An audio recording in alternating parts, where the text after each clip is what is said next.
So chapter 6, section 2 deals with properties of parallelograms. A quadrilateral with two pairs of parallel sides is a parallelogram.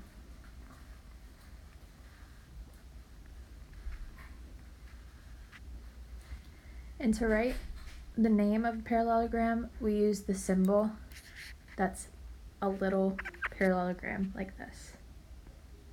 This is the symbol for parallelogram. So a parallelogram ABCD can be written as parallelogram ABCD. And it's important that we keep the sides in consecutive order. So if we start with A, we need to go to B, then to C, then to D when naming the parallelogram.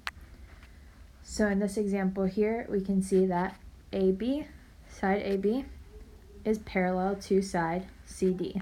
So that's our one pair of parallel sides, and then again we have BC is parallel to AD. So that's our second pair. And we can tell that they're parallel because of our little arrows. So that since this one has one arrow, this one has one arrow, and this one has two arrows, this one has two arrows, we have two pairs of parallel sides. So AB is parallel to CD, and BC is parallel to DA.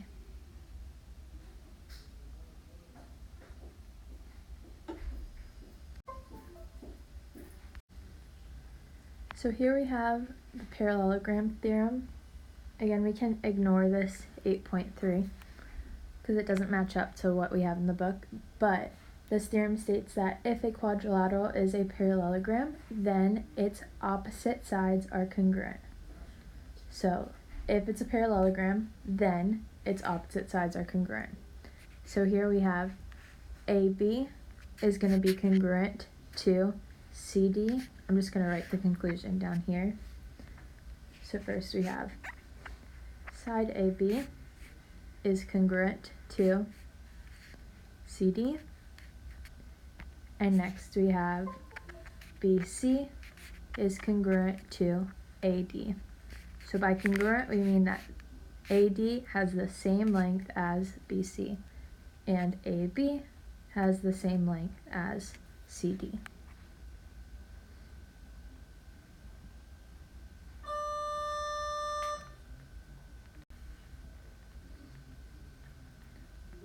Next we have the theorem, if a quadrilateral is a parallelogram, then its opposite angles are congruent. So if we have a parallelogram, then the opposite angles are congruent. So here we have A, and its opposite angle is C, so those two angles are going to be congruent. So angle A is congruent to angle C. And next we have angle B, which is opposite of angle D. So angle B is going to be congruent to angle D. And next we have the theorem, if a quadrilateral is a parallelogram, then its consecutive angles are supplementary. So if we have a parallelogram, then its consecutive angles are supplementary. So consecutive meaning one after another, so A and B are consecutive. So angle A is supplementary to angle B. Angle B is going to be supplementary to angle C, and angle C is supplementary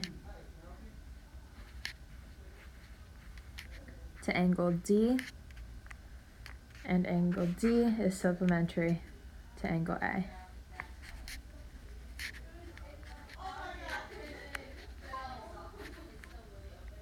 So these are our four pairs of supplementary angles. Remember, supplementary meaning that they add to 180. So if we add angle A plus angle B, it's going to equal 180 degrees, because that's a definition of supplementary.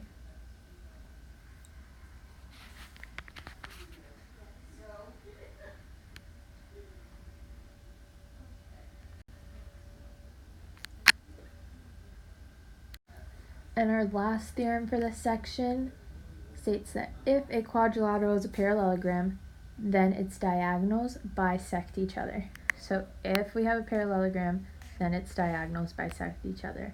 Remember, bisect means to cut in half. So the diagonal AC bisects BD.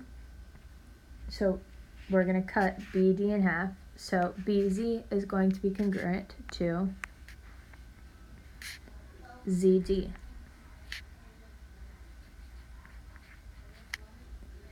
And BD cuts AC in half. So AZ is going to be congruent to ZC.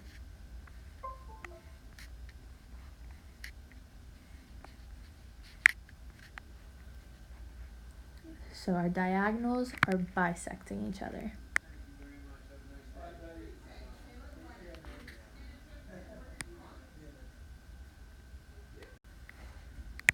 So example 1. First, we're going to name all pairs of parallel lines. We know that AB is going to be parallel. Remember, this is the parallel symbol to CD. And BC is parallel to AD.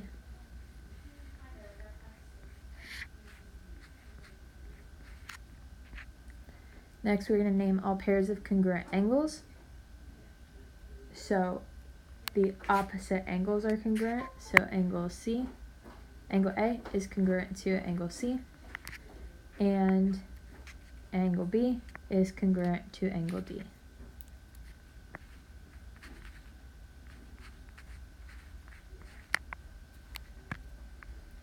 And lastly, we're going to name all pairs of congruent segments.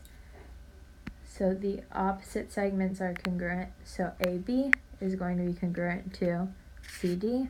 So we're going to write AB is congruent to CD.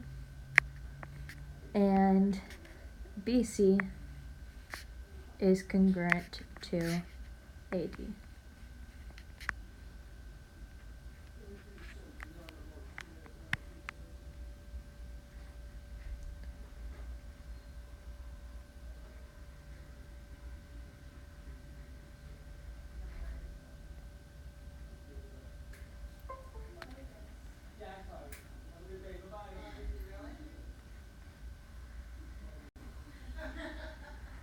Example 2.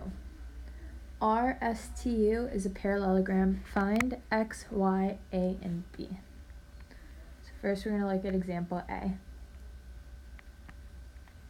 We know that our diagonal angles are equal. So angle X is going to be 80 degrees. We know that consecutive angles are supplementary. So Y and 80 are going to be supplementary. So that means Y is going to equal 180 minus 80. So Y is equal to 100. And lastly, we know that our opposite sides are congruent. So since this side, RU is 9, then ST, which is B, is also going to be 9. So B is equal to 9.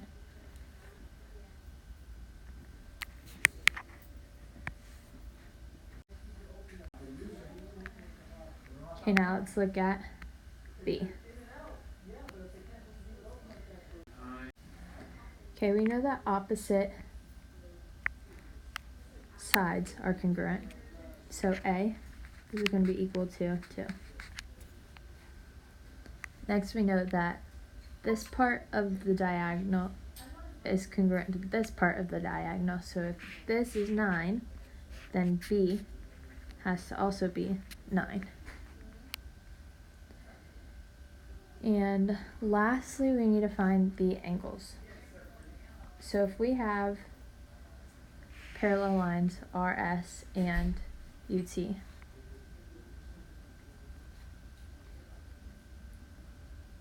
and it's cut by the transversal SU, then we know that the angle formed here and the angle formed here are going to be congruent. So if this one was 35, then this angle here is also going to be 35 degrees. So since this little part of the angle is 35, we know that the part that has y in it, this part, is going to be congruent to this angle, 45. So y is equal to 45 degrees.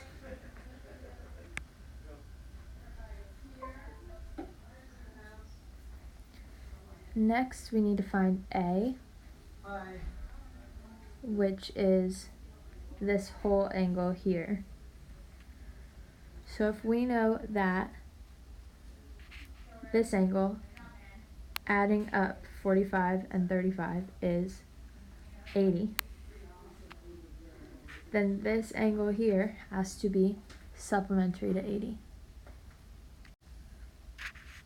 So supplementary meaning that they add up to 100. So we're going to have x plus 80 is equal to 180. Supplementary meaning they add up to 180. So we're just going to subtract 80, and we're going to get x is equal to 100. So this whole angle here is 100 degrees.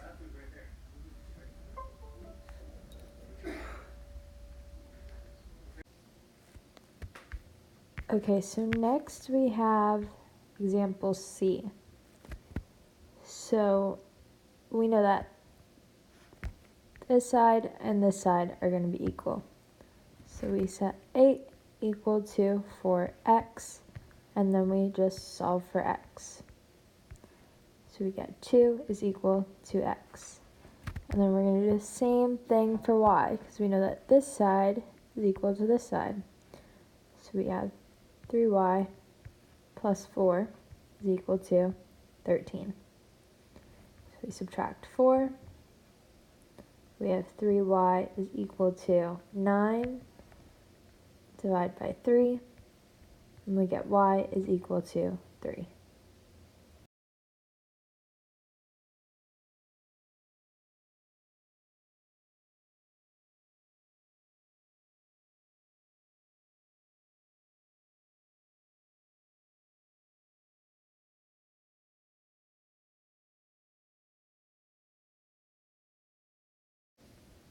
So those were 3 examples on parallelograms. All right, last slide. Find the perimeter of parallelogram PINE if PI is 12 and IN is 8. So we're going to draw our parallelogram. We're going to have PINE.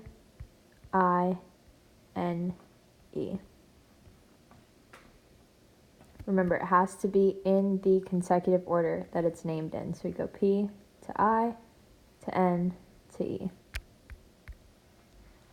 So PI is 12 and IN is 8. So we need to find the perimeter. So we have to add up all of the outsides. So we know that the opposite sides are going to be congruent. So PI is congruent to NE, and since PI is 12, NE is also going to be 12. And since IN is 8, then PE is also going to be 8. So now we just add up all of our outsides. So we add 8 plus 12 plus 8 plus 12, and we get our perimeter to be 40.